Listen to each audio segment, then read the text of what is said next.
சோழ நாட்டு மன்னர் என்றாலே நம் அனைவருக்கும் முதலில் நினைவுக்கு வருவது ராஜராஜ சோழன்தான். இவர் நிறைய போர்களில் வென்று பல இடங்களை கைப்பற்றி சோழர் சாம்ராஜ்யத்தை விரிவுபடுத்தினார். ராஜராஜ சோழன் பல முக்கியமான போர்களில் வெற்றி பெறுவதற்கு உறுதுணையாக இருந்தது அவரது படைத்தளபதி. அந்த படைத்தளபதி வேற யாரும் இல்லை, அவரது மகனான ராஜேந்திர சோழன். தனது அபார திறமையாலும் அறிவாலும் வீரத்தாலும் ராஜராஜ சோழனுக்கு பல வெற்றிகளை தேடித் தந்தவர்தான் ராஜேந்திர சோழன். ராஜராஜ சோழன் ஒரு புறம் கோவில் திருப்பணியும் மக்கள் பணியும் செய்திருக்க, மற்றொரு புறத்தில் ராஜேந்திர சோழன் போரில் எதிரியை வென்று சோழ தேசத்துக்கு பல வளமையும் பெருமையும் தேடித்தந்தார். அப்பேற்பட்ட மாவீரனான ராஜேந்திர சோழனின் பெருமையை பற்றியும் அவர் கட்டிய இந்த பிரம்மாண்டமான கங்கை கொண்ட சோழபுரம் திருக்கோவிலின் சிறப்புகளை பற்றியும் தான் இந்த பதிவில் சுருக்கமாக பார்க்க போகிறோம். ராஜேந்திர சோழன் 1014ஆம் ஆண்டிலிருந்து 1044ஆம் ஆண்டு வரை சோழ நாட்டின் பேரரசராக இருந்தார். தனது தந்தையான ராஜராஜ சோழனை விடவும் பரந்து விரிந்த பேரரசை உருவாக்கினார் ராஜேந்திர சோழன். ராஜேந்திர சோழன் காலத்தில்தான் சோழ பேரரசு அதன் உச்சபட்ச எல்லையை எட்டியது.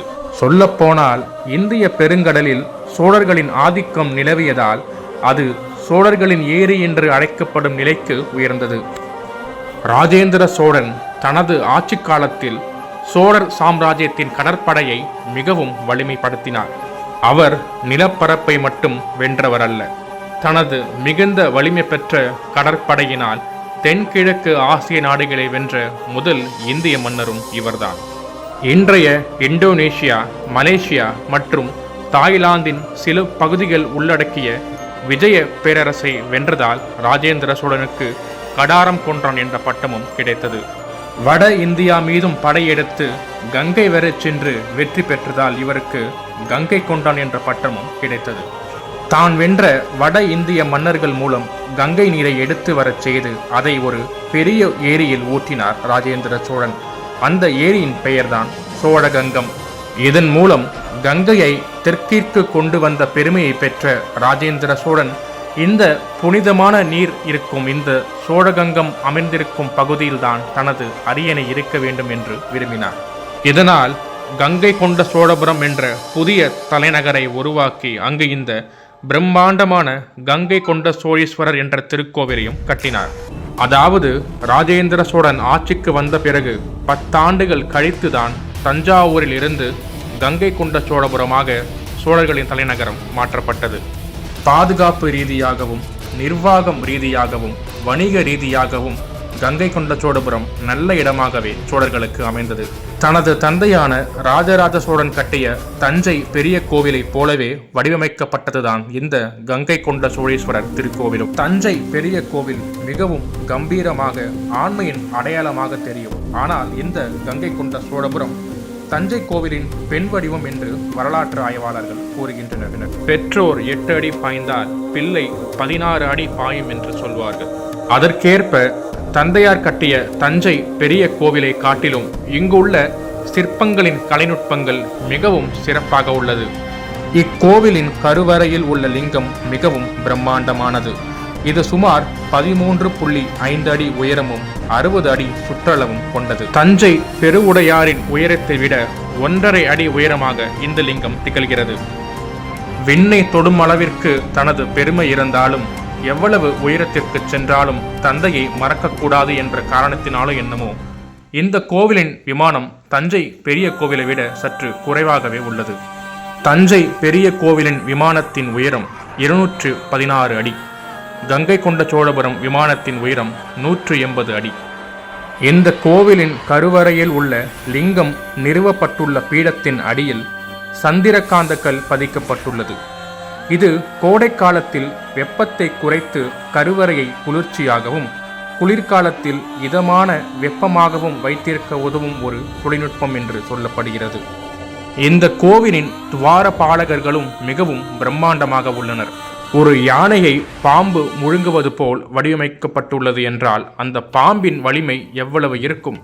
அந்த கொடிய பாம்பை கூட தனது கால்களால் அடக்குகின்றனர் இந்த துவாரபாலகர்கள். அப்போ அந்த துவாரபாலகர்களுக்கு எவ்வளவு சக்தியும் வலிமையும் இருக்க வேண்டும். அப்படி இருக்கையில் இந்த துவாரபாலகர்களே காவல் காக்கும், உள்ளே அருள் பாலிக்கும் நம் ஈசன் இந்த சிவபெருமானுக்கு எவ்வளவு வலிமையும் சக்தியும் இருக்கும் என்று நாம் சற்று சிந்தித்து பார்க்க வேண்டும். இந்த கோவிலின் மற்றொரு தனி சிறப்பு தான் நவகிரக பலிபீடம். மற்ற கோவில்களில் இருப்பது போல் தனித்தனி சிலைகளாக இல்லாமல் ஒரு தேரை போன்ற அமைப்பில் சூரியனை மையமாக கொண்டு வடிவமைக்கப்பட்டுள்ளது. இந்த கோவிலில் மற்றொரு உலக புகழ்பெற்ற சிற்பமும் உள்ளது. அதுதான் இந்த சண்டிகேஸ்வர அனுகிரக மூர்த்தி. சோழர் கால சிற்பக்கலையின் உச்சகட்டமாக இது கருதப்படுகிறது. சிவபெருமான் அமர்ந்த நிலையில் தனது தேவி பார்வதியுடன் காட்சியளிக்கிறார். சண்டிகேஸ்வரர் என்பவர் 63 நாயன்மார்களில் ஒருவர். சிவ பூஜைக்கு இடையூறு செய்ததால் தனது தந்தையின் கால்களையே வெட்டியவர்தான் சண்டிகேஸ்வரர். சண்டிகேஸ்வரரின் இந்த ஆழ்ந்த பக்தியை கண்டு மகிழ்ந்த சிவபெருமான் அவர் முன் தோன்றி தனது தலையில் சூடியிருந்த கொன்றை மலர் மாலையை அவருக்கு சூட்டி கௌரவித்தார். இந்த நிகழ்வை மையப்படுத்திதான் இந்த சிற்பத்தை மிகவும் தத்ரூபமாகவும் சிறப்பாகவும் வடிவமைத்துள்ளனர்.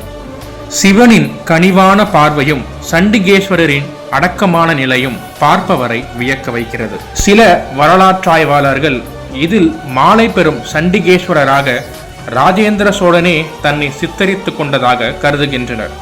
அதாவது கங்கை வரை படையெடுத்து சென்று வெற்றி பெற்றதற்கு அந்த ஈசனே தனக்கு சூட்டிய மகுடமாக இதை அவர் கருதினாராம்.